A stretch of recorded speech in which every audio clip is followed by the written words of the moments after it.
Luke, Valéria, Gabriel, meu amigo Gabriel.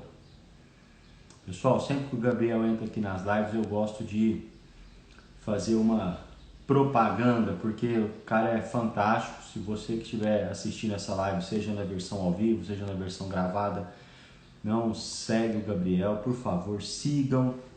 Perfil que agrega muito, que vale muito a pena aí. Fala muito sobre fisioterapia domiciliar.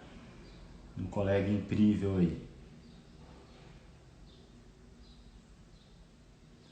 Pessoal, a ideia desse projeto, hoje é o primeiro dia desse projeto, e a ideia é que nós façamos essas lives às segundas e quartas-feiras, às 12 horas e 15 minutos. Hoje eu atrasei um pouquinho por questões profissionais, mas a ideia é que nós sejamos extremamente... Ô Gabriel, se eu te falar que eu fiz hoje, cara, você acredita? Isso aqui é meio que um propósito, assim. Eu pus na cabeça uma meta e enquanto eu não atingir essa meta, eu não vou deixar o cabelo crescer de novo, vai ficar raspado. Fiz hoje, cara, hoje. Tive uma janelinha aqui, eu corri lá no salão e aproveitei e dei uma ajeitada na barba e passei a máquina no cabelo. Minha esposa não deve, se ela entrar aqui, vai ficar descobrindo agora, ao vivo. Bom, pessoal, a ideia desse nosso encontro, dessa nossa live aqui, é a gente acabar com o medo de vocês com relação à reabilitação cardiovascular. Eu tenho um tema preparado, caso ninguém se manifeste aí, para a gente conversar, mas eu gostaria de abrir a participação para alguém que está aqui assistindo a gente ao vivo. Se você é um fisioterapeuta e tem medo de trabalhar com a RCV, eu queria abrir o espaço para a gente conversar ao vivo aqui, para eu entender qual é o seu receio, qual é a sua insegurança e para eu poder direcionar aí como é que você vai solucionar isso. Quem quiser participar, manda uma solicitação aí que eu faço questão de colocar vocês ao vivo aqui comigo para a gente bater esse papo. Se por acaso ninguém quiser participar, tem vergonha de participar, enfim, quiser colocar uma pergunta aí, alguma coisa, eu preferia que a gente falasse sobre o que te impede, qual é o seu receio, qual é o seu medo, para a gente poder conversar sobre isso, tá? Temas técnicos de como fazer, essas coisas assim, a gente vai fazer nas lives de terça e quinta lá no YouTube, ok? Mas nas segundas e quartas eu queria que a gente conversasse mais sobre isso, a respeito do fato de como vencer esse medo, quais são as suas inseguranças. Então, se alguém quiser participar comigo aí, já manda a solicitação. Maria, vamos conversar sobre isso. Manda a solicitação aí para a gente poder, para eu saber especificamente qual que é o seu receio. Eu tenho certeza absoluta que a gente consegue tratar isso aqui.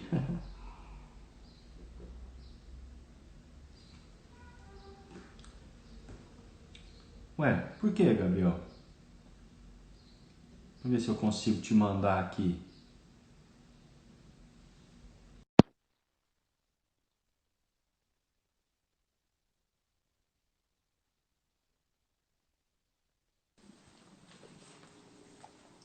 Alô, Ô, meu amigo, tudo bem? tudo ótimo e você? Tudo certo, 100%. Coisa boa. Rapaz, Cara, hoje eu fui. eu preciso de ajuda, irmão. Preciso de ajuda. Uai, tamo aqui. Ué, você falou que era para quem tinha dificuldade aí? Eu tenho. Ah, Deixa eu tô falar. até com medo da sua Que dificuldade. isso, que isso, que isso. Então, eu atendo bastante paciente domiciliar. Eu acompanho alguns pacientes a domicílio. Eu Uhum, trabalho mais com pacientes neurológicos e com sim, pacientes idosos. Essa é a minha maior demanda, especificamente. As pessoas me procuram mais por isso. Mas vira e mexe, principalmente agora nesse período agora de pandemia e tudo mais, está tendo uma demanda bastante grande de pacientes respiratórios entrando em contato, né? uhum, E principalmente pacientes traqueostomizados, pacientes que precisam de aspiração, eu tenho um pouco de receio de atender esses pacientes para mim. E sim, realmente a demanda desses pacientes acaba sendo bastante grande. Então, você sim. tem alguma orientação, alguma coisa assim? Porque seja como for, existe um receio porque esse paciente é um paciente que pode complicar com mais facilidade, né? Então, Sim. a segurança tem que ser em primeiro lugar. Então, assim, ultimamente eu nem tenho atendido mais esses pacientes e prefiro encaminhar para outro colega que talvez tenha uma experiência melhor, porque eu me sinto mais confortável disso. Mas, mesmo assim, eu gostaria de estar mais preparado quando essas situações acontecem. Gabriel, excelente colocação sua. E essa realmente é uma preocupação que a gente tem. Hoje, inclusive, eu estava assistindo seus stories lá, vi que você está tendo bons resultados com seus atendimentos aí do pós-Covid, né? Eu vi que você postou lá que você tem conseguido evoluir bem, o que para nós é uma alegria muito grande, porque realmente a gente vê muito paciente pós-Covid e, infelizmente, eu não sei se é uma realidade em Foz do Iguaçu, mas aqui na minha cidade, a esmagadora maioria não tem procurado serviços de reabilitação. Eu atendo hoje aqui na clínica 11 pacientes pós-Covid, mas hoje eu sei que tem 18 pacientes internados aqui na cidade, até onde eu sei. Internados, fora os que estão positivados em casa, né? Então, assim, a demanda realmente... E eu sou o único serviço de reabilitação cardiovascular, então todos os outros mandam para cá. Então, assim, realmente a gente vê que a procura é muito baixa. E aí, quando a gente pega esses pacientes mais complicados, que tem tráqueo, que tem, no seu caso, eu acredito muito que você pegue muito paciente, eu não sei se, acho que você não trabalha muito com pediatria, mas paralisia cerebral, traqueostomizado, você trabalha com esse grupo? Sim, Não é sim, mais sim. adulto, não, É né? porque a minha formação boba foi na parte Hum, pediátrica. Então, ainda assim, muitas sim. pessoas me procuram para o atendimento domiciliar dos pacientes pediátricos. Mas a Uhum. minha agenda hoje é somente de 8% de pacientes pediátricos. Então, É, não é a maioria esmagadora hoje em dia. Já foi mais. Com relação à higiene brônquica, em especial nos pacientes traqueostomizados, o que a gente tem notado é que um trabalho muito mais contínuo de atuação fisioterapêutica, não pensando na aspiração, na remoção, e sim na promoção da higiene brônquica, né?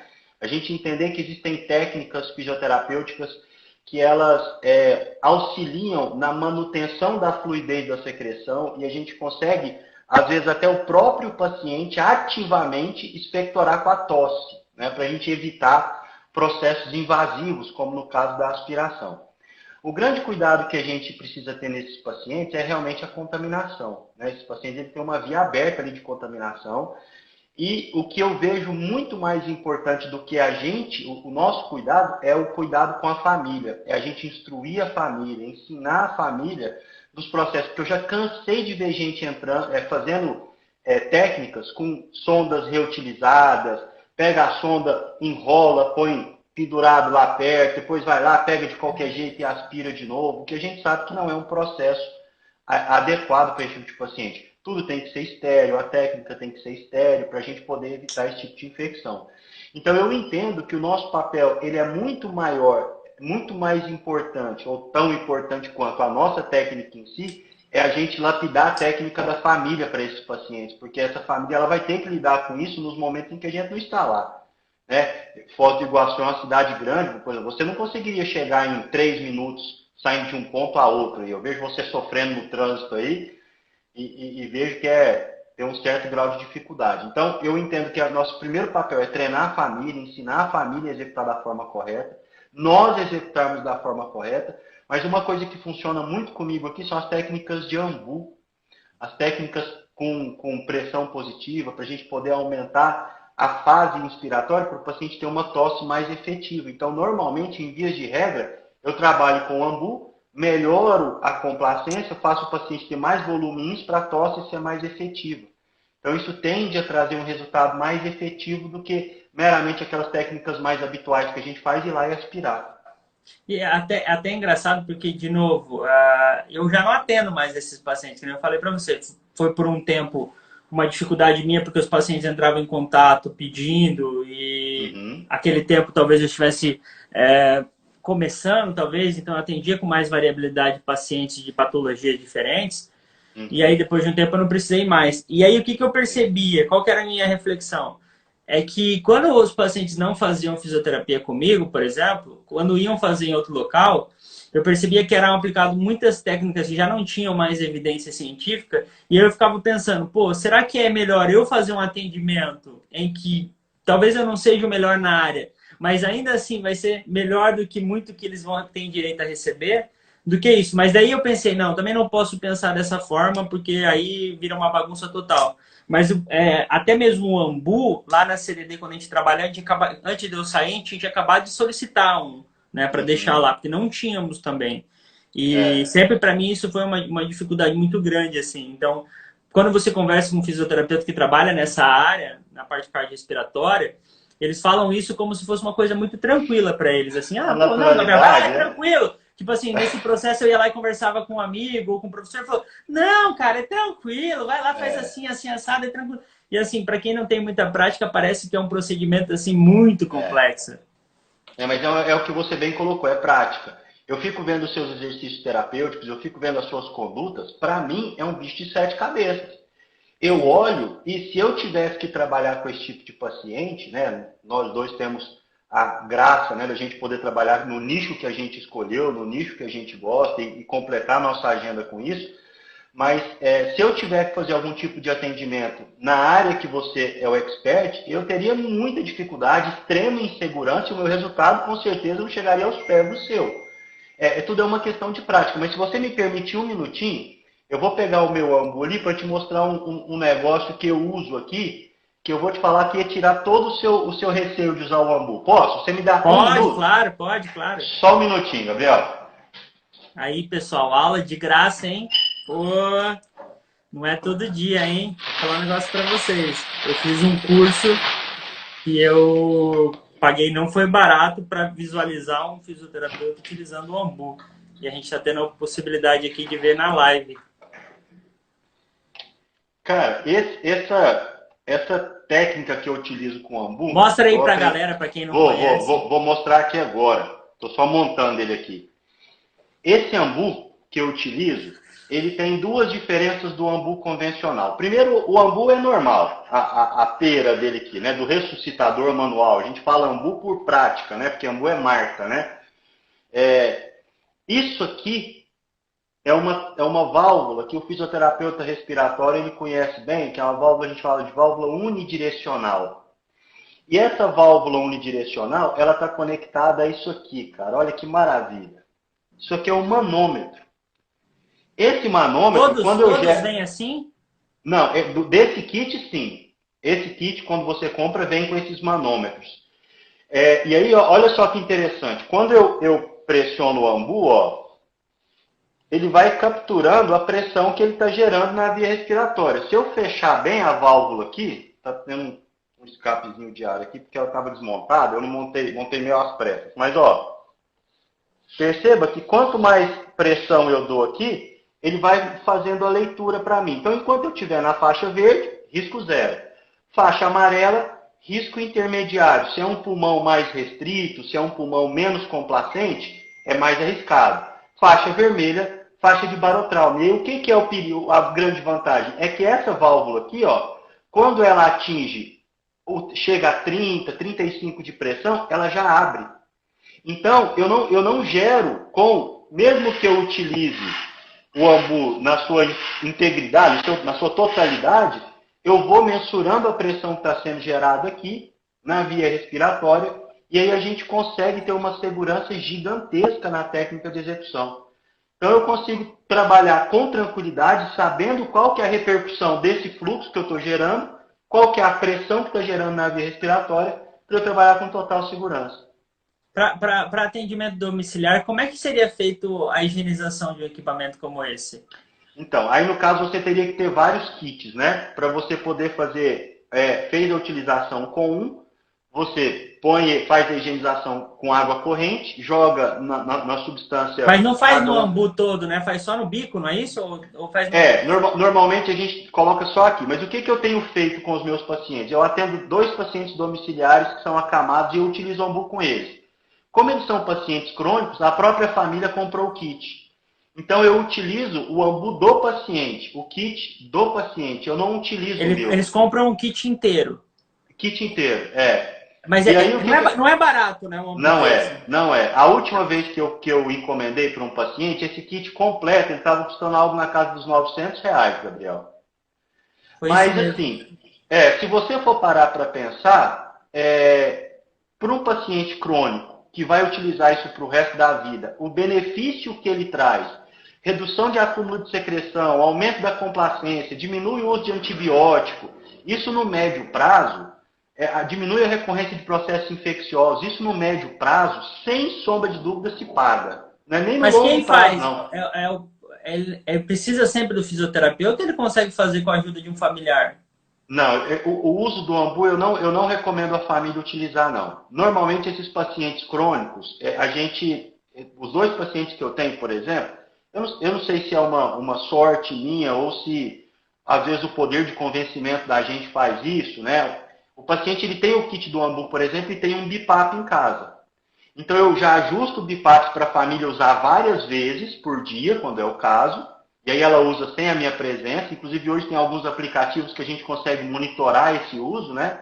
E o ambu eu que uso lá. Eu não tenho ainda a liberdade de treinar a família para usar. Por mais que seja extremamente seguro, eu fico com bastante receio de pedir para a família fazer. Qual é o papel do BiPAP, né? O nome? Qual é o O papel dele? BiPAP. Bom, o BiPAP é um equipamento de pressão positiva. No caso do BiPAP, ele tem 2 níveis de pressão. Ele gera uma pressão durante a fase INS, que normalmente é uma pressão maior para expandir, e ele gera uma pressão expiratória, como se fosse uma PIP, né? Que dificulta o paciente a soltar. Então, ele mantém o alvéolo mais distendido. Então, a gente consegue aumentar a pressão inspiratória, fazer um volume inspiratório maior por adição de pressão. Então, a fase inspiratória fica mais positiva. E a fase ex, a gente mantém o alvéolo mais distendido. Hoje, a gente tem duas possibilidades de atendimento domiciliar. O CPAP, que é a pressão contínua, que é a mesma pressão para a fase INS e ex. Normalmente, os pacientes eles não aderem muito ao CPAP, ele é meio... Para alguns casos ele tem a indicação específica, mas ele é mais agressivo, e o BiPAP ele é mais suave, porque a gente consegue aliviar a pressão durante a fase ex. Então o paciente consegue respirar mais naturalmente, com mais conforto. Então, Você sabe por que eu estou te perguntando isso? Porque teve um tempo atrás que a minha avó, ela não era atendida por mim, né? Eu já era fisioterapeuta, mas ela gostava de ir numa faculdade aqui que ela ela recebia atendimento. Então lá era atendido 2 vezes por semana. E aí a fisioterapeuta que atendia ela, minha avó atendia POC e fumou por 40 e 50 anos. Mas ela está super bem, assim, sabe?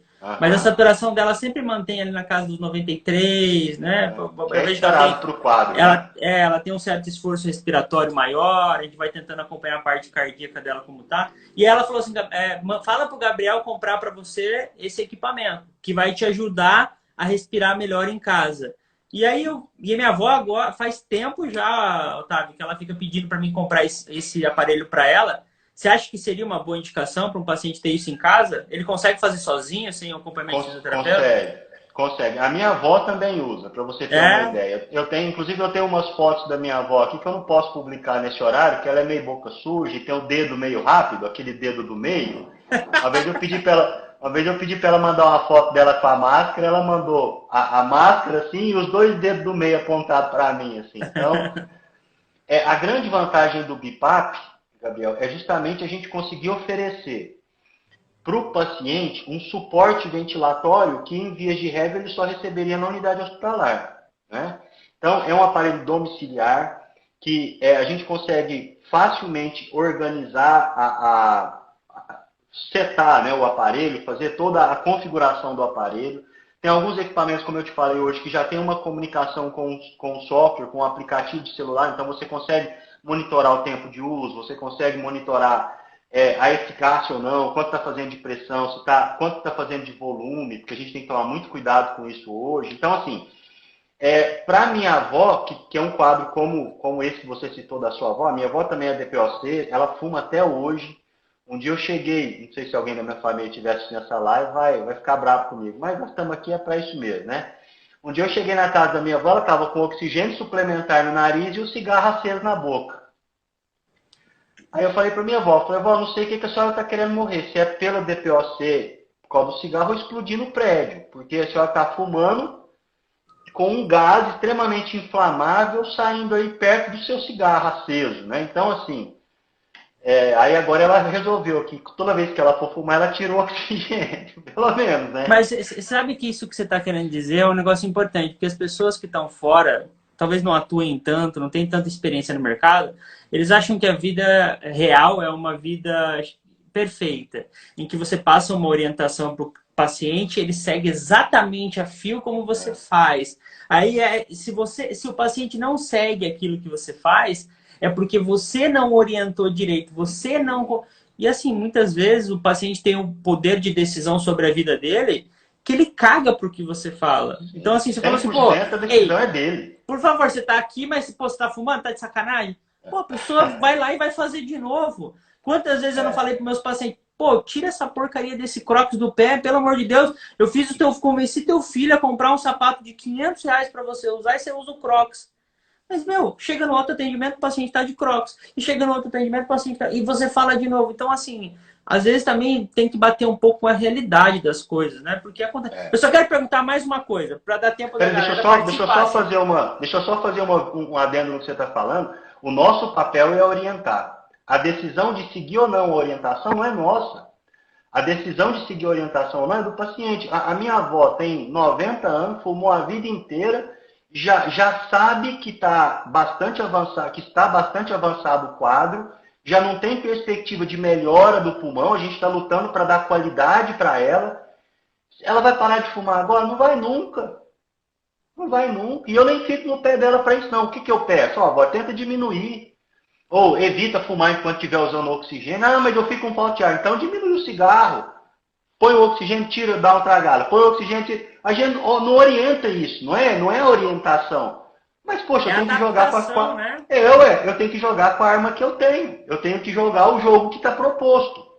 O que eu vou fazer? Eu vou amarrar a mão dela para trás, aos 90 anos de idade, arrancar o cigarro dela à força, fazer ela morrer de desgosto?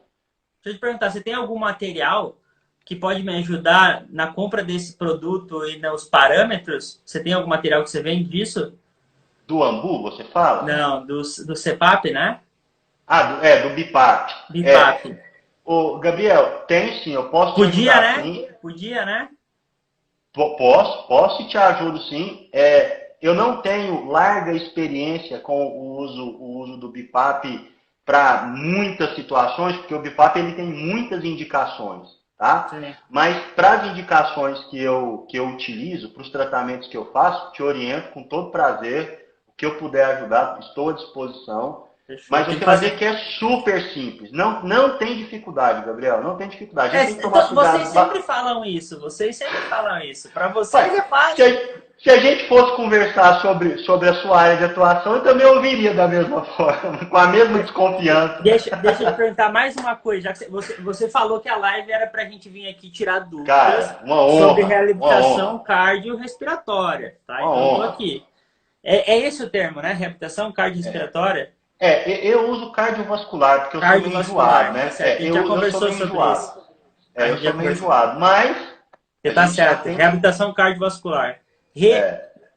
RCV, é isso? RCV, RCV, beleza. O que eu ia te perguntar é o seguinte. Ontem um colega médico cardiologista entrou em contato comigo e falou assim, Gabriel, tô com Covid. Tô com Covid há 8 dias. Tô saturando baixo, tô com certa dificuldade para respirar. Aí eu perguntei quanto estava a saturação, ele falou que estava 93. Ele falou que não estava querendo ir para o hospital, ele não queria ir para o hospital e ele estava se sentindo bem cansado, bem cansado. Ele falou, cara, será que alguém topa vir me atender? Um fisioterapeuta topa vir me atender? Daí eu falei assim, cara, eu não consigo imaginar nada que possa ser feito nesse momento, entendeu? Eu falei para ele, uma porque você está com Covid e outra porque...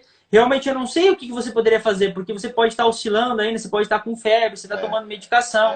Então eu falei assim, eu particularmente não imagino nem nenhuma orientação que eu possa fazer para você. Ele falou, eu estou deitando de barriga para baixo, aí eu melhoro a oxigenação. Eu falei, cara, eu particularmente não sei, vou te passar o contato de um colega meu que te ajude e até te pergunto, tem alguma coisa que a gente pode fazer nessas fases para esses pacientes?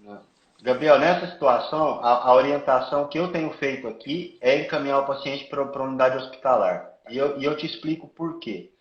Quando começou toda essa celeuma dessa porcaria dessa Covid aí, eu estava na UTI e a gente recebeu os primeiros pacientes lá nessa unidade de terapia intensiva. E a orientação à época era que a gente evitasse ao máximo ir para o hospital. Só fosse para o hospital quando a coisa já tivesse, assim, eu vou morrer, eu vou para o hospital, vai para o hospital. Eu passei essa orientação para minha mãe, passei essa orientação para minha avó. Hoje, o que a gente tem visto, o que a experiência mostrou para a gente, é que quanto mais cedo os recursos forem implementados, menor é a consequência trágica, o desfecho trágico. Né? Então, assim, eu não esperaria o quadro avançar mais. Se ele já tem essa queixa de dispneia, de falta de ar, já está notando a dessaturação, já está gerando um incômodo, existe uma possibilidade disso progredir muito rápido, em 48 horas, chegar num nível de dispneia ou de cansaço tão intenso que os recursos a serem implementados vão ter que ser muito mais agressivos. Então, assim, eu orientando, ou eu sendo esse paciente, eu não demoraria a ir para a unidade hospitalar. Você falou aí, basicamente, mas os parâmetros que você está levando em consideração para a indicação do hospital são qual agora? Basicamente, a dessaturação ao repouso é um fator, o cansaço aos pequenos... Assim, em que nível? 9,2, Não, você 9,1? nota, provavelmente esse era um indivíduo saudável, que devia ter uma saturação acima de 95, 98, 99, né? Uma saturação assim. De repente, em repouso, essa pessoa já está saturando 92, 93, isso já é uma dessaturação considerável. Ainda não é um nível de preocupação. Provavelmente, pronando, esse paciente já melhora essa saturação. Você sabia que, eu até fiquei com dúvida nisso, porque ele comentou comigo que o pai dele eles tinha um problema meio que crônico de pulmão, porque ele teve bronquite por muito tempo, ele tem bronquite, ele indicou isso. E ele falou, cara, eu sempre tive um pouco de problema de pulmão. E ele falou que quando ele pronou, a saturação dele foi para 95, 96. Ele falou que ficava em 96. Então daí por isso que eu fiquei com um pouco de dúvida se não era meio que um comum dele ou se era por causa do... Entendeu? Então, a gente precisa saber qual que é o basal aí. Mas se a gente partir do princípio de que ele era rígido, né, saudável, saturando aí 98, 97, 98 em repouso. De repente ele está saturando 93, 92. Como é que ele vai estar daqui a 12 horas? Daqui a 24 horas? Ah, eu estou monitorando. Tudo bem, mas se a gente demorar a ter clareza do que está acontecendo, a tendência é a gente precisar de recursos muito mais agressivos. A gente precisar de muito mais tempo depois para recuperar. Então, assim, como que eu agiria nessa forma? Eu iria para o hospital. Inclusive, eu pouco comentei isso aqui. Do dia 24 de dezembro até o dia 3, eu estava em quarentena em casa. Né? Minha esposa deu Covid, eu fiquei em quarentena com ela, eu passei praticamente assintomático, mas minha esposa e meu filho ficamos trancados dentro de casa do Natal até dia 2 agora, que foi quando terminou a nossa quarentena. A minha esposa ficou com 30%, ela fez uma tomografia, teve 30% de comprometimento do pulmão, ela ficou praticamente 24 horas por dia em casa, pronada, a gente monitorando, fazendo as condutas que eu fazia com ela, porque eu também já estava contaminado, então eu ia lá e fazia as condutas, inclusive com o AMBU. Mas, assim, é um cuidado que a gente teve de ir ao hospital, fazer uma tomografia, fazer uma série de exames, monitorar, verificar como é que está. Não. Os médicos, a princípio, pensaram em internação. A gente optou por não, porque dava para acompanhar em casa, porque eu estaria junto com ela. Mas ela estava bem ou ela estava mal? Com dificuldade de respirar? Muito dispineica aos esforços. Mas você falou que conseguiu fazer alguma coisa com ela? Você conseguiu ajudar ela de alguma forma? Aos poucos. Mas foi uma situação muito complicada. Assim, você fez porque estava sentindo que ela estava precisando, é isso? E aí você tentou a gente ia mais ou menos tapando o buraco. Tipo assim, estava numa situação assim, então vamos fazer tal coisa. Estava numa situação assim, vamos fazer tal coisa. Mas assim, o primeiro passo foi, vamos ao hospital, vamos fazer uma tomografia, vamos ver qual é o grau de comprometimento, vamos ver como é que está, qual é a região do pulmão que está afetada, porque tudo isso a gente leva em consideração. Então, assim, não, é possível fazer em casa, então vamos voltar para casa, vamos cuidar, e aí a gente tomou todos os cuidados em casa. Mas por que eu estou querendo dizer isso para você? Que quando nós começamos a ter contato com essa doença, o conselho era, não vá ao hospital. Hoje, o conselho é o oposto. Vá ao hospital retire a necessidade da internação. Não havendo necessidade, volte para casa. Havendo necessidade, fique na unidade hospitalar. Porque a gente tem recursos hospitalares que em casa a gente não tem.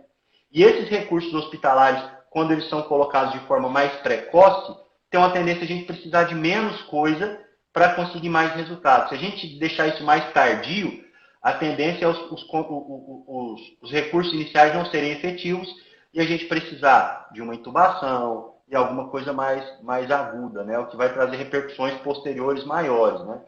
Então, assim, o meu conselho para esse tipo de paciente é não retarde a ida ao hospital. Não retarde.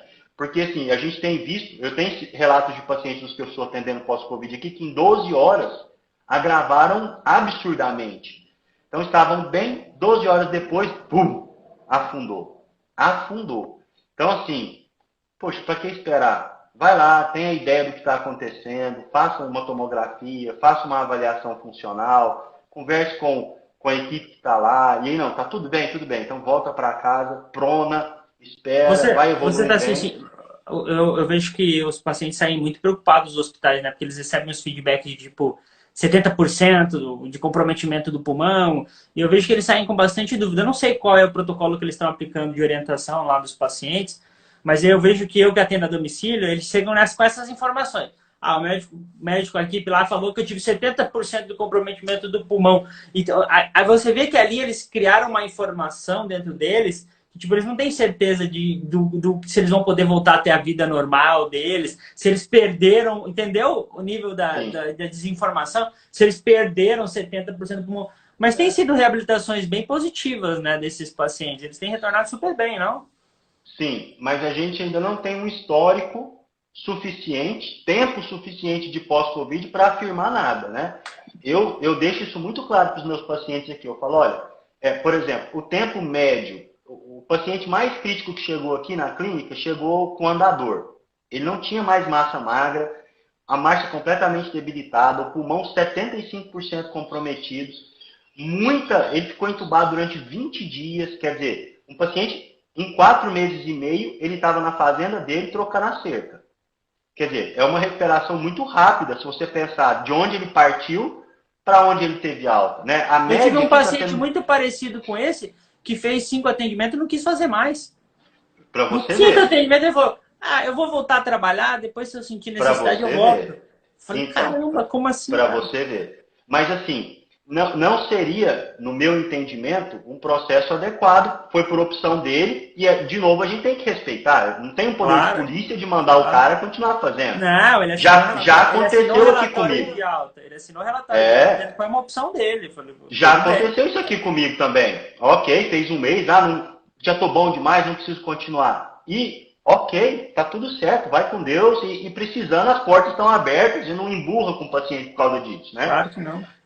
Mas eu só pedi um bichinho dele aqui, ó. Estamos de acordo que é uma decisão sua. Isso. Eu ainda não acredito que você esteja apto.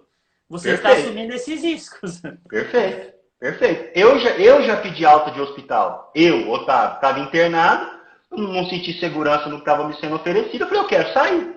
Ah, mas você não está pronto para onde eu assino. É um direito meu, eu não estou preso. Eu estou no hospital, então eu posso ir embora.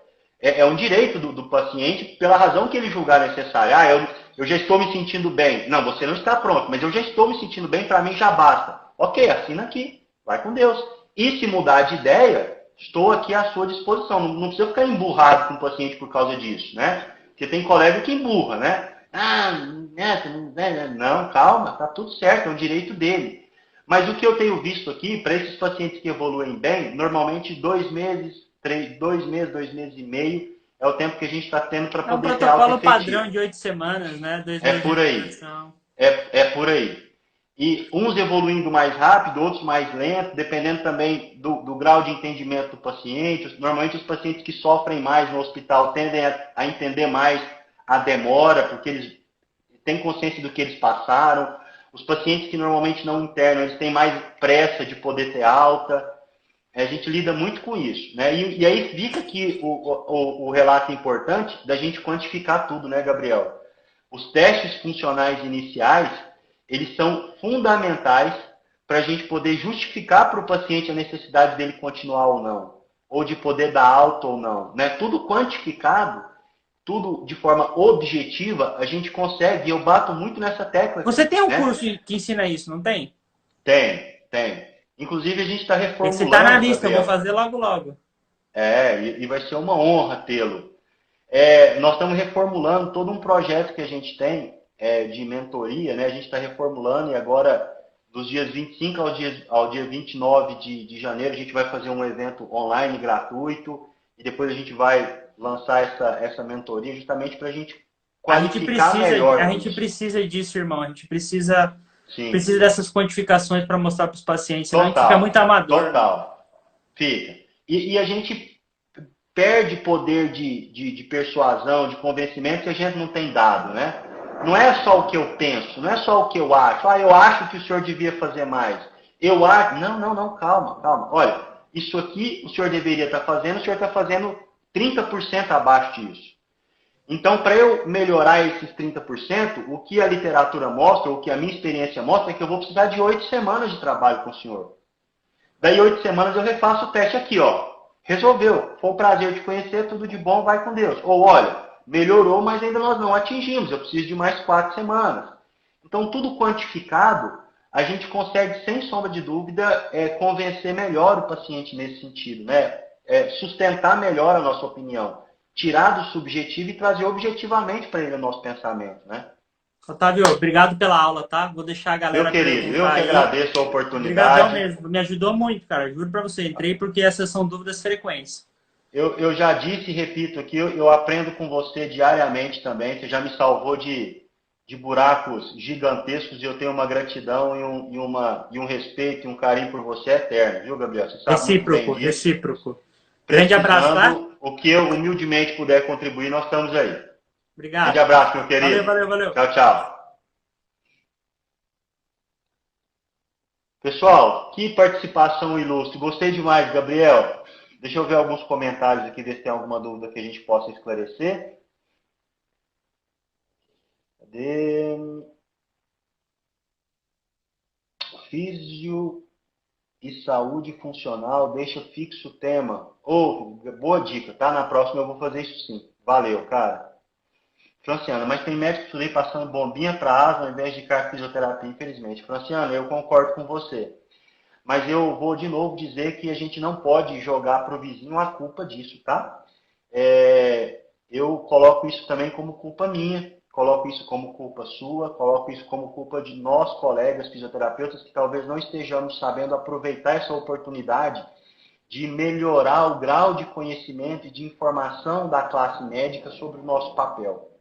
Essa doença é muito nova, a gente não tem sustentação literária ainda para isso, né? Muito embasada, a gente está aprendendo, já está mais do que provada a necessidade, mas nós ainda não temos uma experiência como a gente tem com insuficiência cardíaca, como a gente tem com asma, como a gente tem com DPOC, com um N pesado, robusto, estudos mais pesados, a gente está aprendendo. Então esse convencimento ele compete a nós também. Tá? Eu não coloco isso só na conta do médico, não. Tá? A Amanda compreender a melhora como curso da doença ou pela própria reabilitação? Amanda, eu entendo que compreender melhor é quantificar tudo. Tá? Compreender melhor é quantificar. Se a evolução da doença não permitir uma melhora, o fato de você não piorar e a quantificação mostra isso, é um grande aliado. Se a doença permitir evolução, então nós temos dois papéis aí. Melhorar a percepção do paciente quanto a sua percepção da doença e melhorar os dados quantificados. Sem sombra de dúvida, os dois aspectos serão importantes. Se eu entendi bem a sua pergunta, é isso. Tá? Quais os melhores testes de escalas podemos usar durante uma avaliação com o paciente? A gente pode marcar uma live só para isso, hein? Acho que dá tempo de mais uma participação aqui. Vamos ver se ainda... Pelágio e Souza. Vamos ver se ela ainda está com alguma dúvida.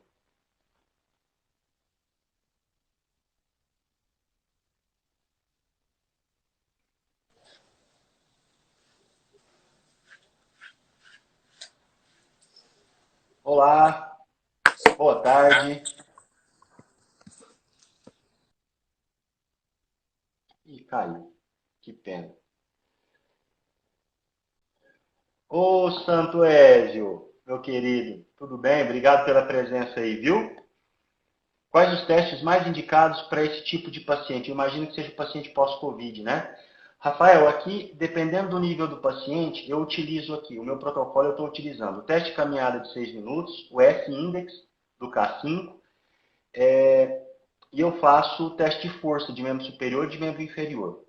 Se o paciente não tem capacidade de realizar um teste de caminhada, por exemplo, eu uso sentar e levantar, o de 5 repetições ou de 1 minuto. Tá? E aí a gente usa qualquer um desses dois protocolos. Então, ou teste de caminhada ou de sentar e levantar, na verdade, né, um desses dois que eu citei, somado ao S-Index do K5 e a um teste de força, tanto de membro superior quanto de membro inferior. Flauser, meu querido amigo, que satisfação tê-lo aqui. Grande abraço, viu? Que Deus abençoe sua família aí, um ano incrível para você, para todos aí. Que Deus proteja, né? Querido amigo médico aí. Amanda ficou satisfeita com a resposta, a Franciana gostou da live, coisa boa. Turma, seguinte, nós vamos manter esse nosso encontro aqui pelo Instagram toda segunda e quarta-feira, tá? E aí a ideia é essa, a gente abrir para pergunta, quem quiser participar, entra e a gente faz o tema, tá bom? Bom, o que eu queria passar com vocês é isso, espero que tenha sido útil. Se você estiver assistindo a gravação aqui da live, deixa um comentário aqui embaixo, me ajuda a divulgar esse material. E a ideia é a gente difundir e espalhar a reabilitação cardiovascular pelo país. Se você ainda não me conhecia, entrou aqui como seguidor do Gabriel ou de qualquer outra pessoa aí, eu agradeço enormemente. Eu sou Otávio Plaza, fisioterapeuta cardiovascular, e estou aqui para poder ajudar e difundir e divulgar a reabilitação cardiovascular pelo Brasil afora. Grande abraço para todo mundo, que Deus abençoe a todos, um 2021 sensacional, muita paz, muita saúde e se cuidem, viu? Amanhã tem live no YouTube, onde eu vou ensinar como que você que está começando pode montar o seu portfólio para divulgar o seu trabalho. Amanhã, às 11h15 da manhã, lá no YouTube. Tchau, tchau, pessoal!